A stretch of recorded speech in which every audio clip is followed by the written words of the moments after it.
Tuhan, tentunya saya menyapa kita. Shalom. Salam sejahtera dari Tuhan kita Yesus Kristus. Seberapa kita yang ada pria, ya kita boleh bersyukur, kita boleh tetap ada dalam panggilan Tuhan melalui pelayanan kita di kaum pria di tempat ini. Bapak-bapak atau kaum pria yang saya kasih dalam kasih Kristus, kita boleh bersyukur atas kebaikan Tuhan, di mana begitu banyak hal yang sudah kita lewati dalam pergumulan kita tentunya, baik itu secara pribadi kita sebagai kaum pria, baik secara keluarga kita, pelayanan kita, pekerjaan kita boleh bersyukur karena Tuhan masih menolong setiap kehidupan kita. Tidak berlama-lama, saya membawa kita dalam satu kebenaran firman Tuhan dalam Mazmur pasalnya yang ke-84, ayatnya yang kita baca mulai dari ayatnya yang pertama sampai ayatnya yang ke-9. Bapak-bapak, kaum pria yang saya kasih dalam kasih Kristus, boleh menyimak saja. Saya boleh sampai membacanya. Rindu kepada kediaman Allah untuk memimpin biduan menurut lagu Gitit, Mazmur Bani Korah. Betapa disenangi tempat kediamanmu ya Tuhan semesta alam. Jiwaku hancur karena merindukan pelataran-pelataran Tuhan. Hatiku dan dagingku bersorak-sorai kepada Allah yang hidup. Bahkan burung pipit telah mendapat sebuah rumah dan burung layang-layang sebuah sarang, tempat menaruh anak-anaknya pada mesbah-mesbahmu ya Tuhan semesta alam, ya Rajaku dan Allahku. Berbahagialah orang yang diam di rumahmu, yang terus-menerus memuji Engkau. Berbahagialah manusia yang kekuatannya di dalam Engkau, yang berhasrat mengadakan ziarah. Apabila melintasi lembah Bakah, mereka membuatnya menjadi tempat yang bermata air. Bahkan hujan pada awal musim menyelubunginya dengan berkat. Mereka berjalan makin lama makin kuat, hendak menghadap Allah di Sion. Ya Tuhan, Allah semesta alam, dengarkanlah doaku, pasanglah telinga ya Allah Yakub. Puji Tuhan, kita percaya bahwa pada malam hari ini sesuatu hal yang luar biasa yang boleh kita rasakan bersama sampai malam hari ini melalui pertolongan dan kasih Tuhan dalam kehidupan kita. Saya akan berikan satu tema bagi kita pada malam hari ini, berjalan makin lama makin kuat. Kaum pria yang saya kasih dalam kasih Kristus, semua orang di dunia ini kita sementara tidak lengah menghadapi situasi pandemik yang ada, sedang mengalami masa-masa atau krisis itu sendiri. Dan krisis yang awalnya menyangkut kesehatan atau pandemi itu sendiri melalui COVID-19 sudah mempengaruhi sektor-sektor yang lain, mulai dari ekonomi, bahkan sosial budaya dan lain sebagainya, yang begitu banyak mempengaruhi akibat COVID ini sendiri atau krisis ini. Saya katakan krisis secara global ya, menyeluruh di dunia ini. Namun apapun yang terjadi atau situasi apapun yang terjadi saat ini yang kita alami sekarang, kita tetap memiliki jaminan di dalam Tuhan bahwa kita akan berjalan makin lama makin kuat. Yang percaya berkatakan amin. Tentunya kita yang boleh mengalami di masa-masa pandemik yang sudah berbulan-bulan bahkan bertahun, 2 tahun belakangan ini, kita boleh ada saat ini semua karena kasih Tuhan, semua karena kekuatan yang Tuhan nyatakan dalam kehidupan kita. Bagaimana kita berjalan makin lama makin kuat di tengah-tengah krisis yang secara global ini boleh terjadi dalam setiap kehidupan kita. Kalau kita melihat, membaca dan merenungkan bagaimana Bani Korah dalam sebuah pergumulannya, dia mengatakan bahwa betapa disenangi tempat kediamanmu ya Tuhan semesta alam. Jiwaku hancur karena merindukan pelataran-pelataran Tuhan. Hatiku dan dagingku bersorak-sorak kepada Allah yang hidup. Bahkan burung pipit telah mendapat sebuah rumah dan burung layang-layang sebuah sarang di tempat yang menaruh anak-anaknya pada mesbah-mesbahmu ya Tuhan semesta alam, ya Rajaku ya Allahku. Kita melompat di ayatnya yang ke-7. Apabila melintasi lembah Bakah, mereka membuatnya menjadi tempat bermata air. Kaum pria yang saya kasih dalam kasih Kristus, tadi saya katakan bagaimana kita berjalan makin lama makin kuat. Poin pertama yang saya mau bagikan pada kita pada malam hari ini, bahwa kita hanya berjalan melintasi lembah baka dan tidak berhenti atau tidak tinggal di sana. Kita hanya melintasinya. Ya, lembah baka berbicara tentang sebuah krisis. Lembah baka berbicara tentang sebuah masalah. Lembah baka berbicara tentang sesuatu hal yang tidak mengenakan dalam kehidupan kita. Lembah baka berbicara tentang sesuatu pergumulan-pergumulan dalam kehidupan kita. Melintasi artinya kita tidak berhenti.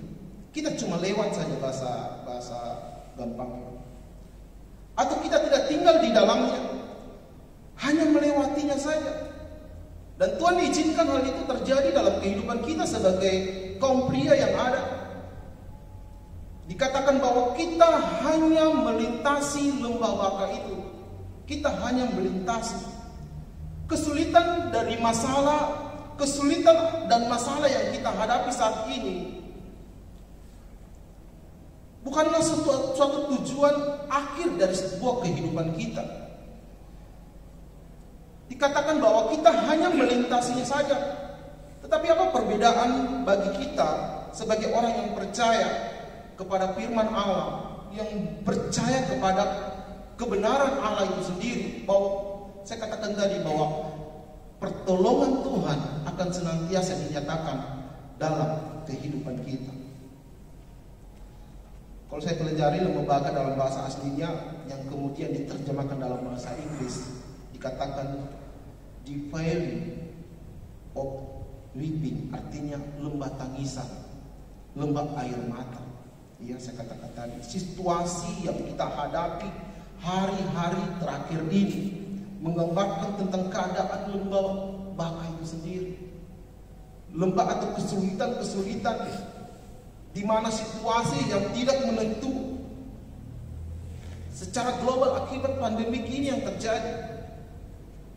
Karena itu kita tidak tahu apa yang akan terjadi di hari-hari selanjutnya dalam kehidupan kita. Tapi pesan Tuhan pada malam hari ini bahwa kita hanya melewatinya saja.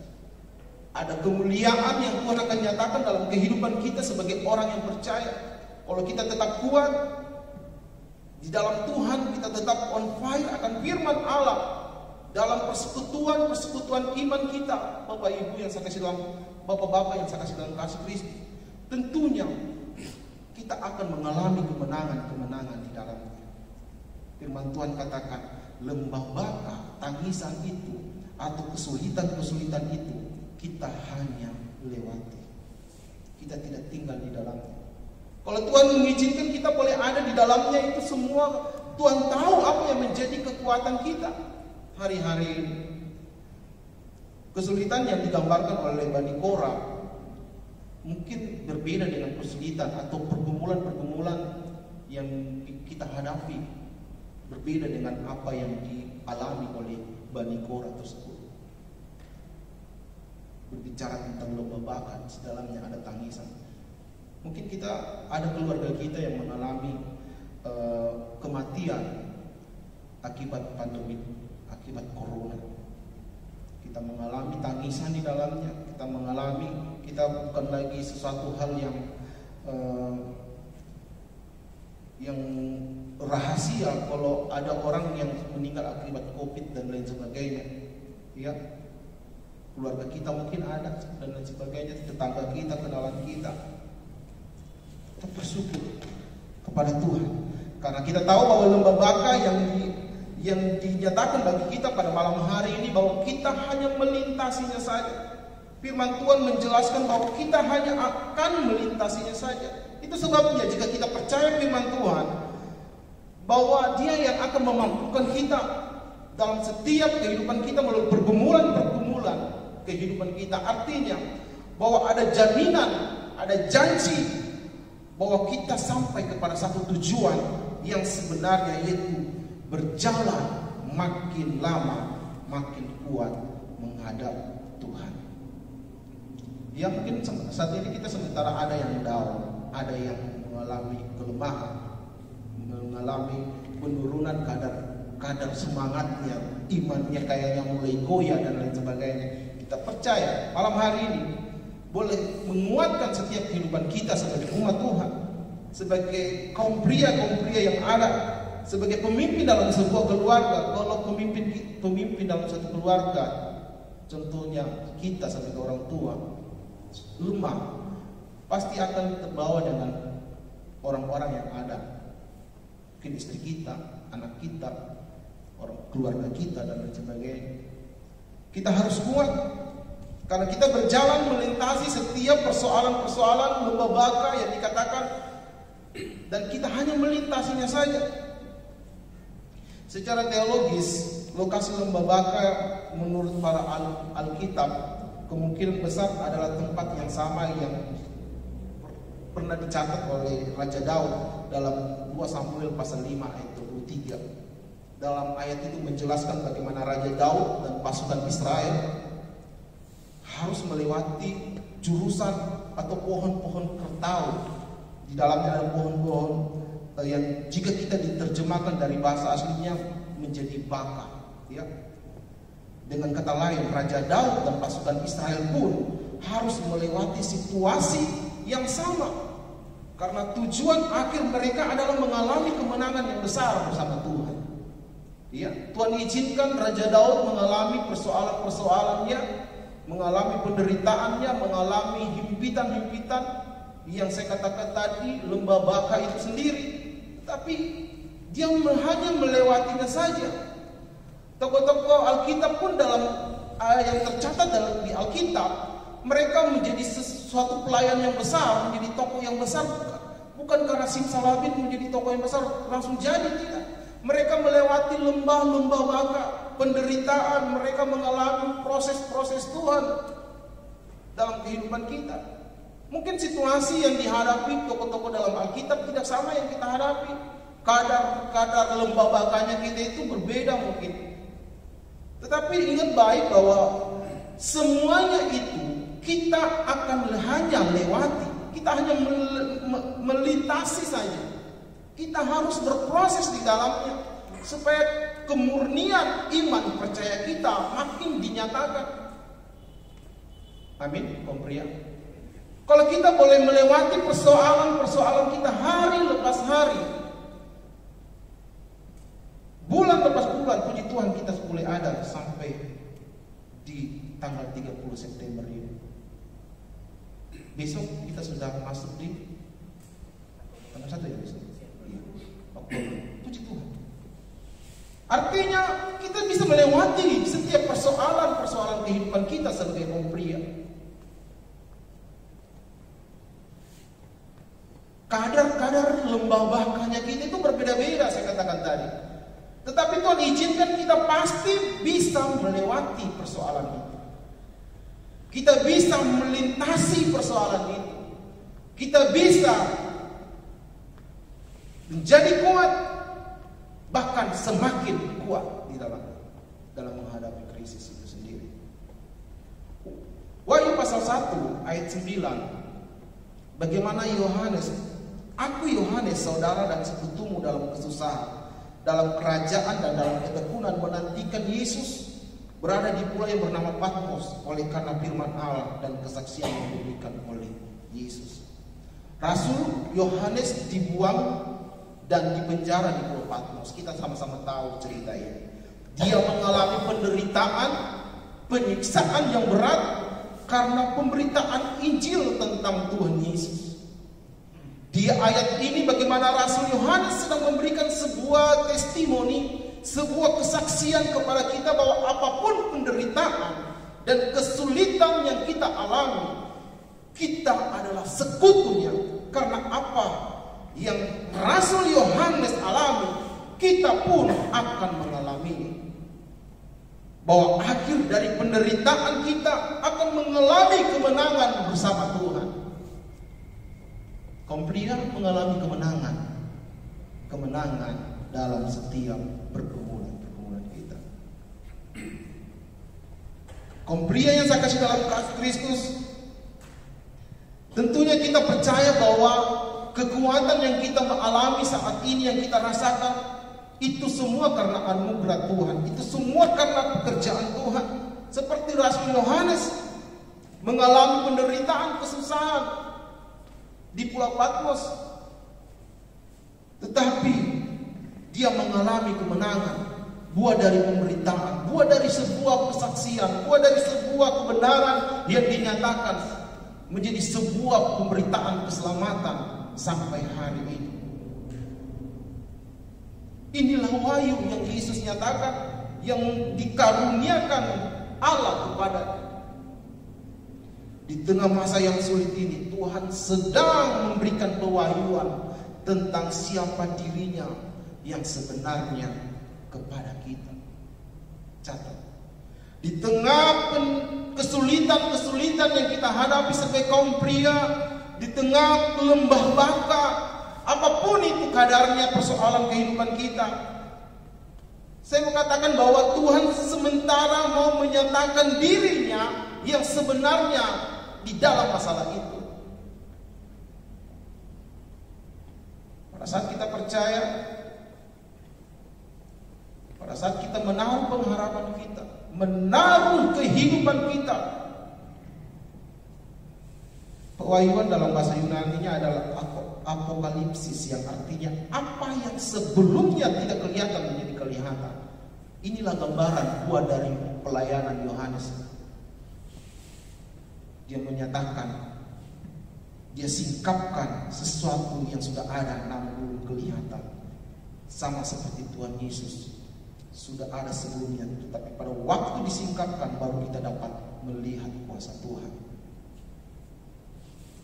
Kaum pria yang saya kasih dalam kasih Kristus, tentunya pengalaman-pengalaman kehidupan kita, iman melalui perjalanan iman kita sampai hari ini sangat luar biasa, sangat luar biasa. Tadi kita boleh diberkati dengan kesaksian Pak Eli bahwa Tuhan tahu dari hal-hal yang terkecil. Ini bukti pemeliharaan Tuhan. Tuhan tahu dari hal-hal yang kecil. Ini bukti dari pengharapan kita pada Tuhan. Dan Tuhan tahu semuanya. Apa yang tidak pernah dipikirkan, Tuhan berikan. Kaum pria yang saya kasih dalam kasih Kristus, kita belajar dari Matius pasal 14 ayat 22 sampai 23. Bagaimana di situ kalau kita baca? Mari kita bersama buka saja. Sesudah itu Yesus segera memerintahkan murid-muridnya naik ke perahu dan mendahuluinya ke seberang. Sementara itu ia menyuruh orang banyak pulang. Dan setelah orang banyak itu disuruhnya pulang, Yesus naik ke atas bukit untuk berdoa seorang diri. Ketika hari sudah malam, ia sendirian di situ. Perahu murid-muridnya sudah beberapa mil jauhnya dari pantai dan diombang-ambingkan gelombang karena angin sakal. Kira-kira jam 3 malam, datanglah Yesus kepada mereka berjalan di atas air. Ketika murid-muridnya melihat dia berjalan di atas air, mereka terkejut dan berseru, "Itu hantu!" Lalu berteriak karena ketakutan. Tetapi segera Yesus berkata kepada mereka, "Tenanglah, aku ini, jangan takut." Lalu Petrus berseru dan menjawab dia, "Tuhan, apabila engkau itu, suruhlah aku datang kepadamu berjalan ke atas air." Kata Yesus, "Datanglah." Maka Petrus turun dari perahu dan berjalan ke atas air mendapatkan Yesus. Teman-teman kaum pria yang saya kasih dalam kasih Kristus, di sini bagaimana murid-murid mengalami penyingkapan dan pewahyuan tentang siapa Tuhan yang sebenarnya. Ketika mereka dalam situasi yang sangat sulit, mereka mengenal Tuhan sebagai Tuhan yang berkuasa atas alam semesta, yaitu pada waktu mereka melihat Tuhan berjalan di atas air, di tengah-tengah badai, Tuhan Yesus adalah Allah yang mengatasi segala sesuatu. Dan dia ingin menyatakan dirinya dalam segala situasi dan kondisi krisis yang sedang dialami, supaya kita dapat mengenal Tuhan. Ya, dari bagian ini, mari sama-sama kita boleh melihat bagaimana Tuhan mau menyingkapkan sebuah rahasia, sebuah pewahyuan tentang siapa Tuhan. Mereka setiap hari bersama Tuhan, setiap hari bersama Tuhan berjalan bersaksi melayani Tuhan 3,5 tahun. Tetapi tiba-tiba Tuhan mau menyingkapkan. Mereka kenal Tuhan nggak apa tidak? Pada saat Tuhan muncul tiba-tiba, mereka memikirkan hal yang salah tentang Tuhan. Mereka memikirkan hal-hal yang itu hantu. Padahal Tuhan Persepsi yang salah akan membuat kita meragukan Tuhan dalam kehidupan kita. Kaum pria yang saya kasih dalam kasih Kristus, oleh sebab itu sebagai anak-anak Tuhan, menyingkapkan rahasia-rahasia firman dalam kehidupan kita melalui firman Tuhan harus senantiasa ada dalam kehidupan kita. Dia tahu bahwa Tuhan penyembuh, Tuhan yang menyembuhkan, Tuhan yang membangkitkan orang mati, Tuhan yang mencelikan mata orang yang buta. Tetapi pada saat Tuhan mau menampakkan diri jam 3 di tengah-tengah danau itu, mereka mengira itu adalah hantu, padahal Tuhan. Ternyata pengenalan akan Tuhan adalah sesuatu hal yang harus menjadi bagian dalam setiap kehidupan kita. Sebagai anak-anak Tuhan, kita harus bisa menjadi kuat hari lepas hari, bahkan semakin menjadi kuat. Yang kedua yang mau saya bagikan bagi kita pada malam hari ini, sebagai anak-anak Tuhan, kita harus menjadi berkat. Bagaimana rahasia menjadi kuat, bahkan semakin menjadi kuat? Dalam Lukas pasal 22, mari sama-sama kita membuka Alkitab kita. Lukas pasal 22, ayatnya yang ke-31. Simon, Simon, lihat, iblis telah menuntut untuk menampik kamu seperti gandum. Tetapi aku telah berdoa untuk engkau supaya imanmu jangan gugur. Dan engkau, jikalau engkau sudah insaf, kuatkanlah saudara-saudaramu. Dari kisah cerita ini, bagaimana proses Tuhan kepada Simon itu sendiri. Sebelum, kalau kita membaca dari pasalnya yang ke-24 dan seterusnya, di situ bagaimana percakapan waktu perjamuan malam. Ya, kalau kita melihat, mari sama-sama kita simak di ayatnya yang ke-30, bahwa kamu akan makan dan minum semeja dengan aku di dalam kerajaanku, dan kamu akan duduk di atas tahta untuk menghakimi ke-12 suku Israel. Ayat 33, jawab Petrus, Tuhan, aku bersedia masuk penjara dan mati bersama-sama dengan engkau. Tetapi Yesus berkata, aku berkata kepadamu Petrus, hari ini ayam tidak akan berkokok sebelum engkau 3 kali menyangkal bahwa engkau mengenal aku. Kita melihat di sini bagaimana proses Tuhan dalam kehidupan Simon, yang dikatakan Petrus bahwa Tuhan, aku mau mati sama Tuhan. Tetapi pada saat Tuhan memproses dia, ternyata sebelum ayam 3 kali berkokok, dia sudah 3 kali menyangkal. Iya, bapak-bapak yang saya kasih dalam kasih Kristus. Tetapi melalui proses itu, melalui apa yang Tuhan buat kepada Simon, ternyata Tuhan mau menyuruh untuk dia bisa menjadi berkat bagi orang lain dengan kisahnya dia, dengan apa yang dia alami. Prosesnya seperti ini. Pada saat Tuhan mengizinkan untuk Simon, orang terdekat daripada Tuhan, kalau kita pelajari di mana Tuhan ada, di situ pasti di sisi kiri atau sisi kanan Simon ada bersama Tuhan Yesus dalam proses perjalanan. Kita melihat di sini bagaimana Tuhan izinkan, kalau saya boleh katakan, untuk proses Tuhan melalui penyangkalan diri. Dengan penyangkalan Tuhan itu sendiri, sebelum ayam berkokok, dia mau supaya Simon ini bisa menjadi perpanjangan tangan Tuhan untuk sebuah visi atau misi keselamatan itu sendiri. Kita melihat bagaimana Simon dipakai Tuhan. Kita melihat Simon diproses Tuhan untuk sebuah visi keselamatan itu sendiri, sehingga melalui Simon banyak orang beribu-ribu boleh mengenal Tuhan melalui khotbahnya. Hanya dia yang bisa berkhotbah melalui proses Tuhan. Banyak yang dimenangkan. Kaum pria yang saya kasih dalam kasih Kristus, sebagai kaum pria yang ada pada malam hari ini, kita percaya bahwa kita mau tetap ada melalui iman percaya kita. Kita tetap kuat melalui iman percaya kita. Kita tetap kuat melalui pengenalan kita akan Tuhan. Kita mengalami Tuhan Yesus. Kita mengalami berkat Tuhan. Kita mengalami kekuatan Tuhan. Kita mengalami apa yang Tuhan mau dalam kehidupan kita, supaya semakin hari kita berjalan makin lama makin kuat di tengah-tengah pergumulan kita. Ini yang bisa saya bagikan pada malam hari ini. Dan biarlah firman Tuhan kita berjalan melintasi setiap lembah baka, kita tidak takut karena Tuhan